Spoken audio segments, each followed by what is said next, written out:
Well, I'm not going to take the whole 45 minutes. I think I'm probably the person standing in between you and your dinner. So I'll try to go as effectively as possible.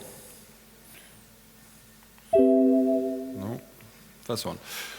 Just a show of hand, who knows the name Rohde&Schwarz? Okay, that's good. So for the others, Rohde&Schwarz is a bit of a strange company. It's a family-owned company, German company, that is therefore independent.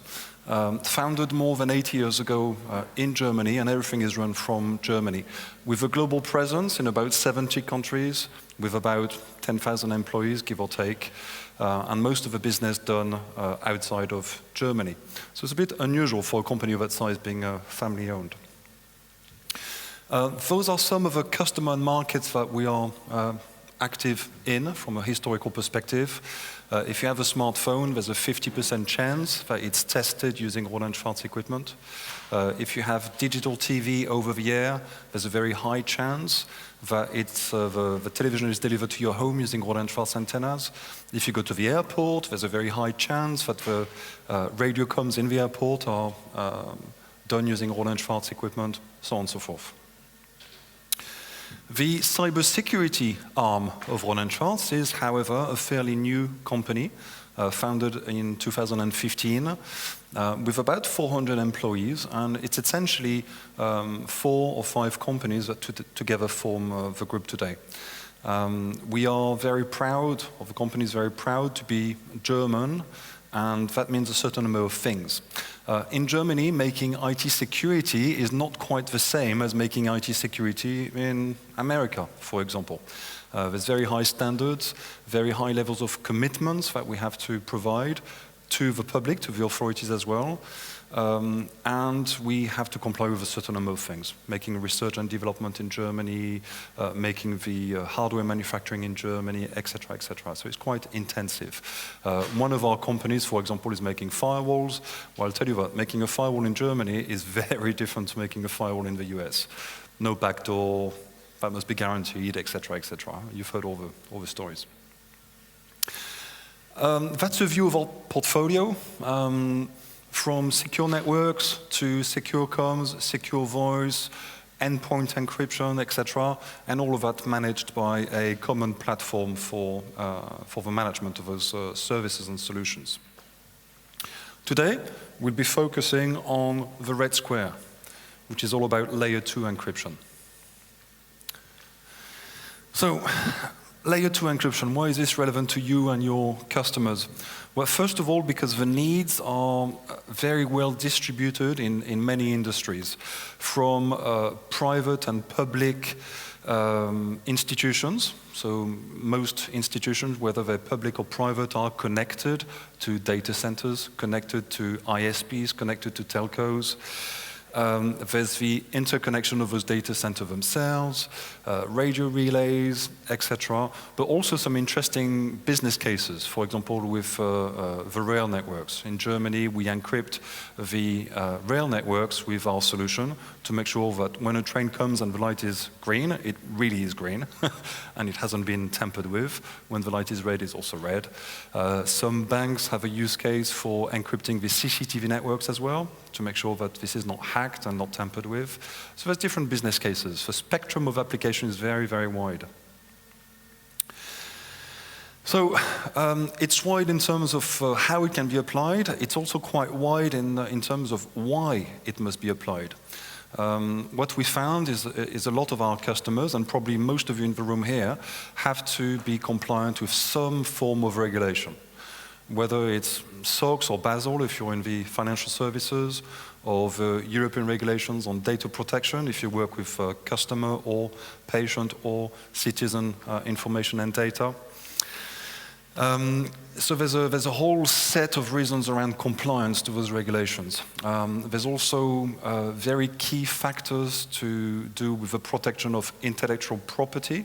So if you're working for a customer, or if you are yourselves working with patents, designs, blueprints, anything like this that is today stored and worked on through the use of information technology, this is at risk. And providing encryption allows you to mitigate that risk and make sure that this information, this intellectual property, doesn't fall in the wrong hands. And of course, if you've been reading the European press, you've heard of the record fines that the operator TalkTalk in the UK has been obliged to pay in the last few days because of customer information loss. Now, that's the tip of the iceberg. The bottom of the iceberg is the reputation loss and the fact that TalkTalk has lost a lot of reputation and probably business at the back of that. So those are some of the business objectives for which layer 2 encryption can provide an answer to. Now, why it's a win-win solution for you? Because with our solution, you don't have to think about security versus business solution. If you want to go and deploy, I don't know, a voice over IP or big data or any of those transformation services, the video on demand for training your staff or communicating with your citizens or anything like that, we work very well with those type of business objectives. Why? Because our solution doesn't add any latency. The whole logic of our solution is also quite simple, and I'll touch on that in a few minutes, but we encrypt everything that travels over the wire. So you don't have to think about, what should I encrypt, what sort of data do I need to think about, should I encrypt this and not that? That's not necessary. We have very high bandwidth, no latency, everything is encrypted at full speed. So it's a fairly simple proposition with no long project definition workshops or proof of concepts. It's a fairly simple thing. Why is also a win-win for you is, we spoke about this earlier with some people in the room here, there's something that is coming quite strongly in the market, and that's customers, you, asking your service provider if they have cybersecurity insurance. And the question is quite simple. You're a customer, you rent a list line from your service provider, for example, or you have a link that is provided to you for data center to data center connection, and that link gets hacked. Who's responsible? You lose your intellectual property, you lose your customer base, you lose your I don't know, client information if you're accountants. Who's responsible for that loss of information and that loss of business? And so what we find is that more and more customers are asking, as part of their contracts, for their providers to give cybersecurity insurance. We have an alternative, which is to make sure that that line, if it gets hacked, the data is not readable. It's just black, it's just a blur, and therefore the information is secure. So, that's to go into a bit more detail.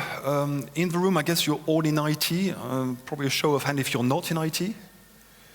Not in IT? Okay, that's just 2 or 3 people. So, I'm not going to teach you anything here.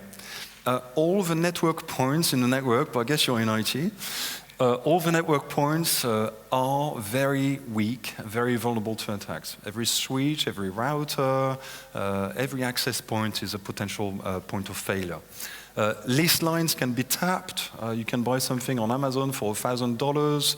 You hook that onto a piece of fiber, and you can suck out all the information that travels over that piece of fiber. So it's just a matter of fact that your line one day will be breached, or your network. Separating encryption from the network is also very important to consider. We see a lot of customers that use embedded encryption in their switches or routers. So I'm not going to mention the brands there, but they come from America, starts with a C, finishes with an O, and they typically provide add-on modules for their switches and routers that provide software-based encryption. Well, there's a problem with that. I don't know if you're running a large or medium-sized company, but I ask the question, who is your router or switch administrator? The answer is typically we don't know. It's some guy coming from that service company. Okay, is it really some guy from that service company, or is it some guy from the contractor of that service company? Typically, people don't know. And that means that they give the keys of the encryption to some guy they don't know. Now, that's a big logical problem for IT security. Of course, there's no tamper protection. It's only software-based, which is also a weak way of encrypting data. And the performance is not good. It consumes a lot of bandwidth and a lot of CPU overhead, 70% in some cases.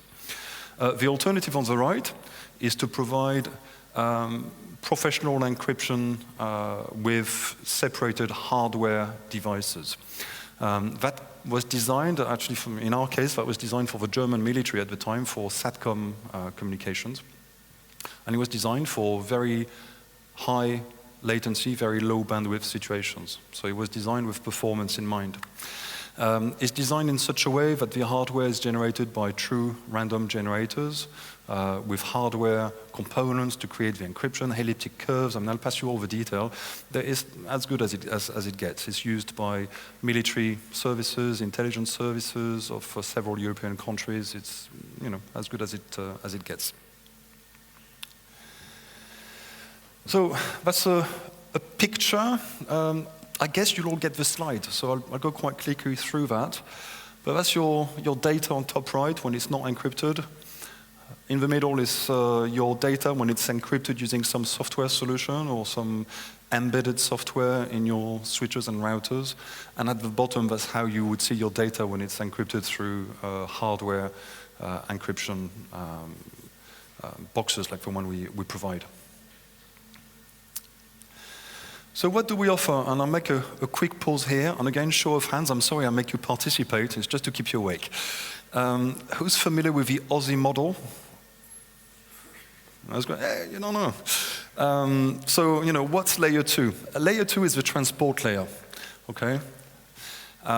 So it's very important to understand that we're talking about layer 2. We don't provide IP encryptors, we don't provide anything else but layer 2 encryption.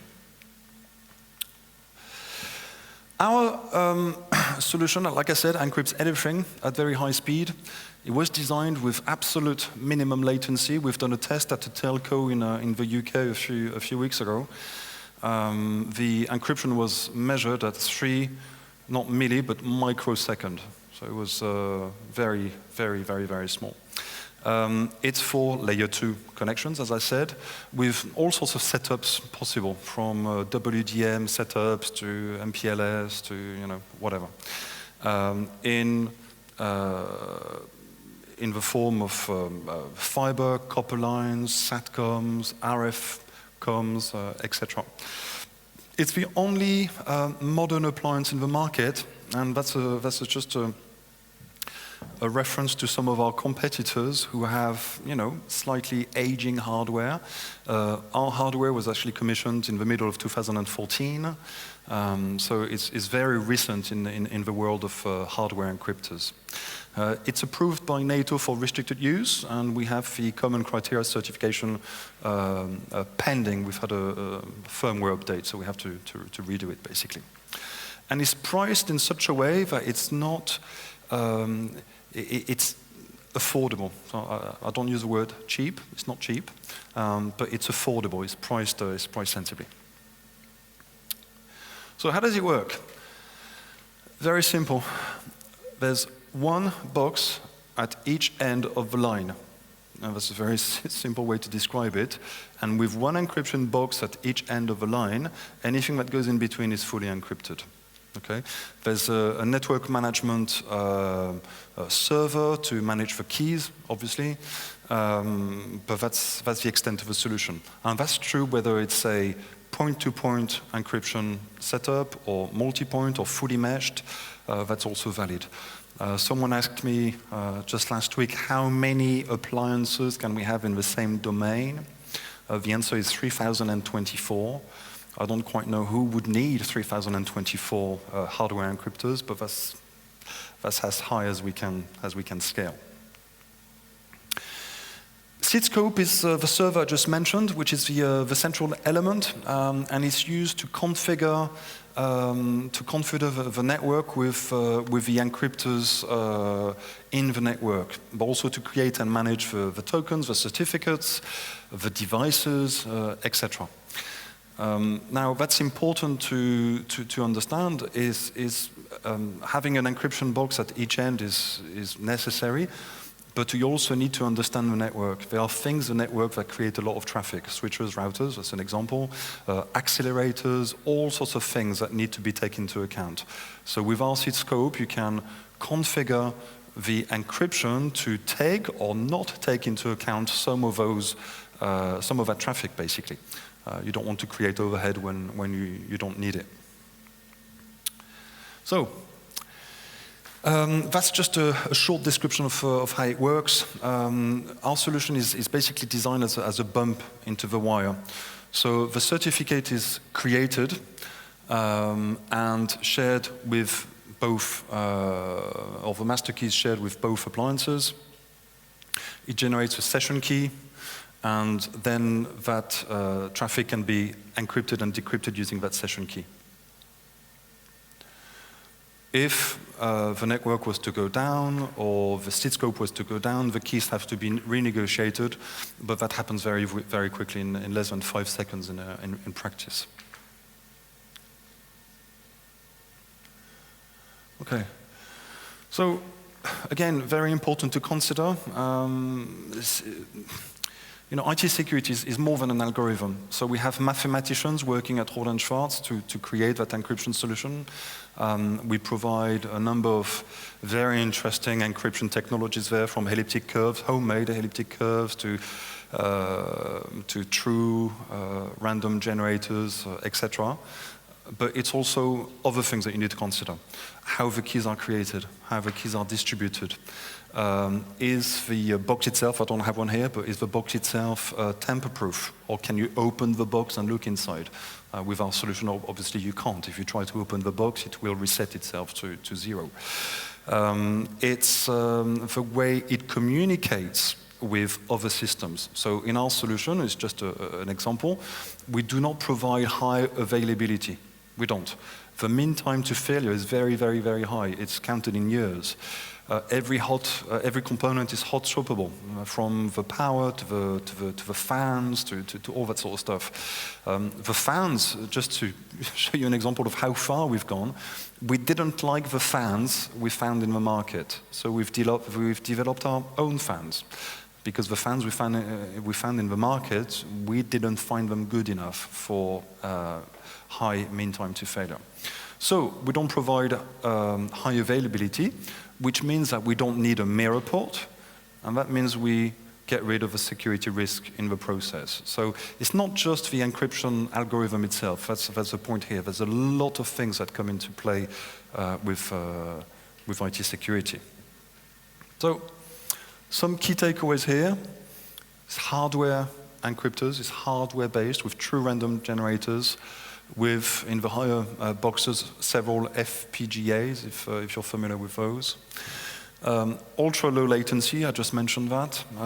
In terms of bandwidth, well, there's a big argument in between our technical colleagues and our marketing colleagues. Our marketing colleagues, being German, they really want to be careful. So you'll find in our brochures 3%, 6%, something like that, of consumed bandwidth for encrypting the traffic.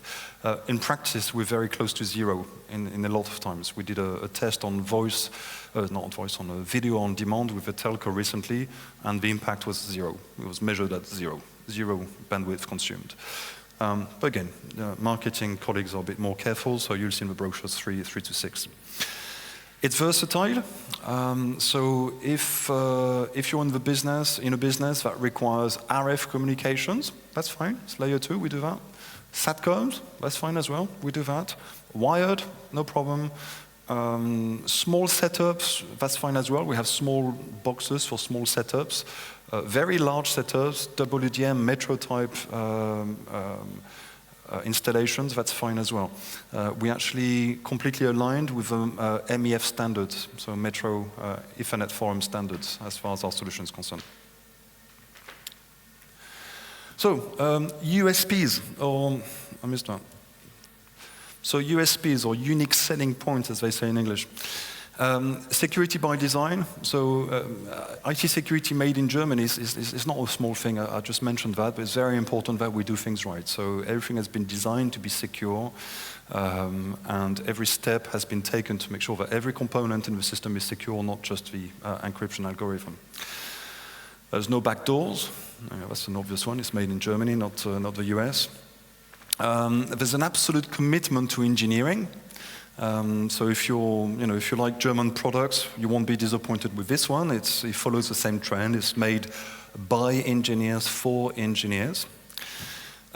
It's designed and developed in our own facility in Germany, and that's kind of cool as well. If you want to come and see the factory, we can do that. It's all our factory in Germany, so it's not very far. It's all accessible. I mentioned the fact it's a very new hardware, and that's very important. That means the performance is high. And there's no FIPS. Who knows what FIPS is? Good, 2, 3, 4, 5, 6. So we don't do FIPS. Why do we not do FIPS? Because if you want FIPS certification, you have to give your box to the American authorities, and for encryption you have to explain and show and give the code on how it works and how that's done and how that's calculated. And you get to a point where eventually they could, if they really tried, understand your encryption technology. And to be honest with you, we don't really want that. So we don't sell in America, and we do not want FIPS certification. So what's your alternative? Well, US products, with backdoors. I think we touched on that. Mostly distributed by French companies, you know who they are. With some problems, and that's what we hear from customers. When they work with our competitors, there's a lot of negative feedback on problem with the software, problem with the hardware. Hey, Mr. Vendor, I have a problem with my solution, and it takes 3 months to have an answer, or 3 weeks to get some form of feedback on a technical support ticket. And that's because they don't own the technology. It's US products that have been basically commercialized in Europe by those French companies. And of course, it's weakened by FIPS. All those alternative solutions have FIPS certification, which is great if they want to sell on the US market, but it's, like I said, it's not something that we particularly want to do. I just mentioned this earlier. It's been tested and approved by major systems integrators. So I can't release the names here, but just so that you know, that solution is available from major systems integrators like Atea, with some very significant and extensive testings performed to show that it works, and it works well.